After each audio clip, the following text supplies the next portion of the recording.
আসসালামু আলাইকুম ওয়া রাহমাতুল্লাহ। আজ আমরা সূরা ফাতিহার তৃতীয় আয়াতের তাফসীর সম্পর্কে জানব ইনশাআল্লাহ। তৃতীয় আয়াতে আল্লাহ বলেন, মালিক ইয়াউমিদ্দিন, যিনি বিচার দিনের মালিক। এই আয়াতটি ব্যাখ্যার আগে একটি উদাহরণ দিব, তাহলে আমরা বুঝতে পারবো যে আল্লাহ আমাদেরকে ঠিক কী বোঝাতে চেয়েছেন। ধরুন একজন মালিক আর একজন দাস। মালিক বলল, শোনো, তুমি আমার দাস, কিন্তু আমি চাই না যে তুমি সব ধরনের কাজ করো। আমার চাহিদা খুবই অল্প। আমি তোমার থেকে শুধু একটা জিনিস চাই। এই যে দেখতে পাচ্ছ চক দিয়ে টানা একটা রেখা, এই লাইনের অপর পাশে যাবে না, এই লাইনের ভেতরেই থাকবে। এর ভেতরে থেকে তোমার যা মন চায় তুমি তাই করো, কিন্তু দাগের বাইরে যেও না। আমি শুধু তোমার কাছে এটাই চাই। তো এই দাস তো মুক্তই, একটা গোলাকার রেখার ভেতরে। এই রেখাটা কয়েক একর চড়োয়া, এর ভেতর থেকে সে যা ইচ্ছা তাই করতে পারে। একদিন সে লাইনের কাছ দিয়ে যাচ্ছে এবং হোঁচট খেয়ে লাইনের অপর পাশে পড়ে গেল। মালিক একটা চেয়ার নিয়ে উঠোনে বসে সবকিছু দেখছেন। দাস পড়ে গিয়ে সর্বপ্রথম তার মালিকের দিকে তাকালো, মালিক তাকে দেখছে কিনা। মালিক তো চেয়ারে বসে আছেন আর ভাবটা এমন যেন কিছুই হয়নি। মালিক তাকে কিছুই বলেননি। তো দাস উঠে কাপড় চোপড় ঠিক করে আবার লাইনের ভেতরে চলে গেল। পরের দিন দাস লাইনের কাছে, এইবার সে পড়ে যাওয়ার ভান করল। সে মালিকের দিকে তাকালো, দেখলো মালিক তো তাকে কিছুই বলছে না। তারপরের দিন সে ভান করাও ছেড়ে দিল। সে এক পা বাইরে দিল, দেখলো মালিক কিছুই বলছে না। আরও কিছুদিন পর সে এক পা বাইরে এক পা ভেতরে দিয়ে হাঁটছে। কয়েক মাস পরে সে বেশিরভাগ সময় লাইনের বাইরেই কাটায়। আর একটু পরপর মালিকের দিকে তাকায়, মালিক কিছুই বলছে না। একদিন মালিক তাকে ডাকলো, এখানে আসো। সে গেল। মালিক তাকে বলল, মনে আছে প্রথম যেদিন দেখা হয়েছিল? আমি তোমাকে বলেছিলাম এ লাইনের বাইরে যাবে না। সে বলল, হ্যাঁ বলেছিলেন, মনে আছে আমার। তিনি বললেন, আচ্ছা, তুমি সে লাইনের বাইরে যাওয়া শুরু করলে। প্রথমবার ভুল করেছিলে, তারপর ভান করলে। আমি জানি তুমি ইচ্ছে করে করেছিলে। তারপর তুমি বেশিরভাগ সময় লাইনের বাইরেই কাটালে। আর আমি তোমাকে কিচ্ছু বলিনি ঠিকই, কিন্তু আমি সব লিখে রেখেছি। এই সেই রেকর্ড। তুমি সেই লাইন অতিক্রম করেছ 3280 বার। আজ আমি তোমাকে এই প্রত্যেকবার আমার নির্দেশ অমান্য করার জন্য শাস্তি দিব। এটার মানে কি?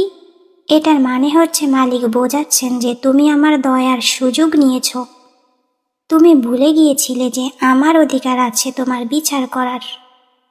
আমি তোমাকে ততক্ষণ পর্যন্ত দয়া দেখাবো যতক্ষণ পর্যন্ত তুমি আমার দয়ার অপব্যবহার না করো, আমার নির্দেশকে তাচ্ছিল্য না করো। এই উদাহরণটি দিয়ে আমাদের ও আল্লাহর সম্পর্কের কথা বোঝাতে চেয়েছিলাম। তো শুধু যদি আর রহমান ও আর রহিম থাকতো, তাহলে মানুষ আল্লাহ তাআলার দয়ার অপব্যবহার করে যা ইচ্ছা তাই করত, তার নির্দেশকে কোনো পরোয়াই করত না। কারণ আল্লাহ তো দ্বিতীয় আয়াতে বলে দিয়েছেন তার রয়েছে অসীম দয়া, অসীম ভালোবাসা। তিনি তার দাসদাসীদের অত্যাধিক ভালোবাসেন।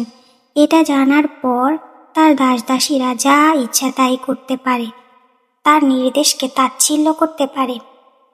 তাই আল্লাহ তৃতীয় আয়াতে আমাদেরকে স্মরণ করিয়ে দিয়েছেন, মালিক ইয়াউমিদ্দিন, যিনি বিচার দিনের মালিক।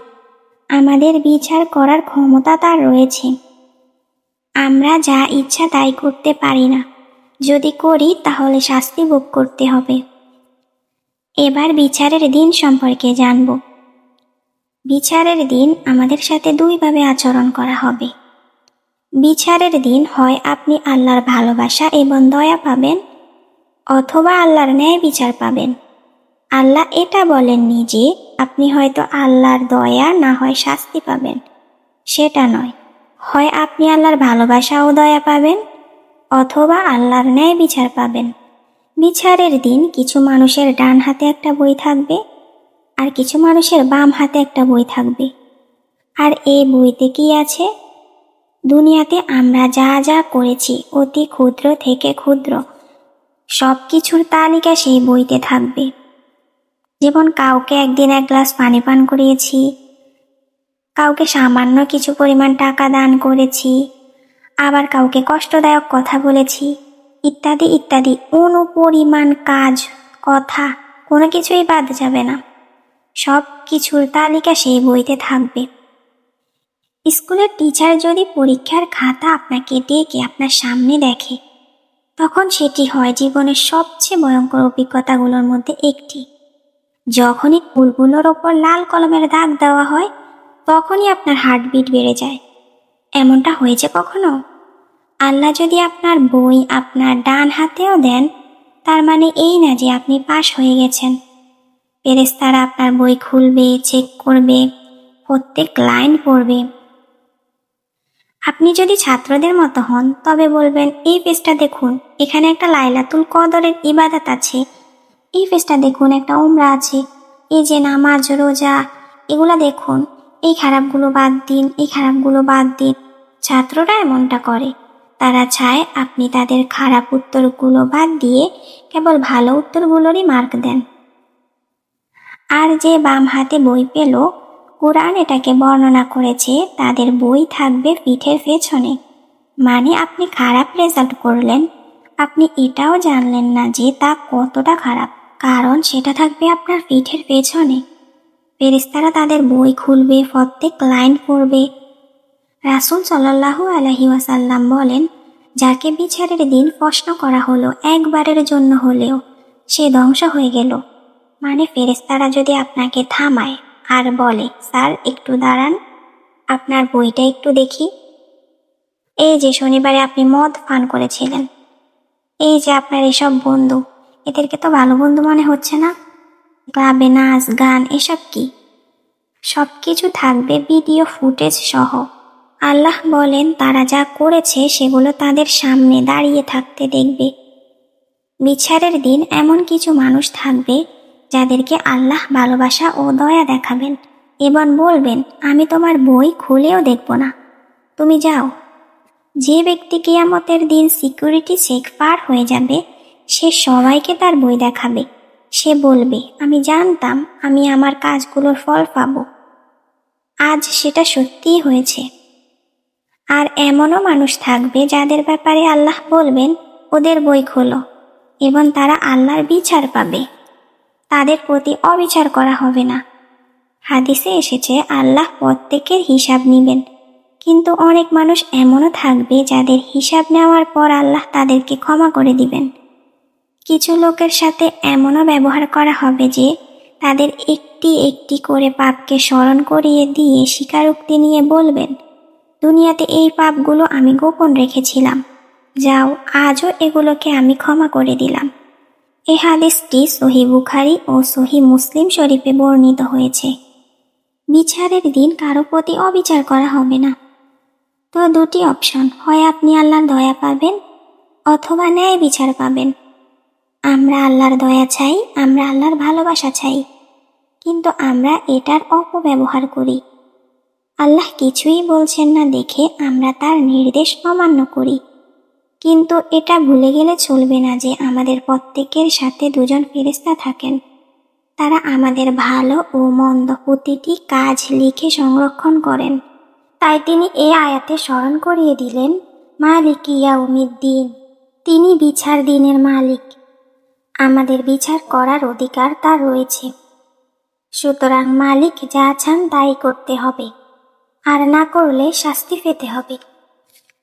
আলহামদুলিল্লাহি রব্বিল আলামিন আর রহমানির রহিম মালিক ইয়াউমিদ্দিন। এই তিনটি আয়াত হচ্ছে কুরআনে প্রদত্ত আল্লাহ তাআলার পূর্ণাঙ্গ পরিচয় দানকারী আয়াত। প্রত্যেক মানুষকে তার সৃষ্টিকর্তা সম্পর্কে যা কিছু জানতে হবে, এই তিন আয়াতে তা রয়েছে। কেউ বলতে পারেন, তোমার ইসলামে প্রভুর ধারণা কেমন? সূরা ফাতিহার এই তিন আয়াতে উত্তরের জন্য যথেষ্ট।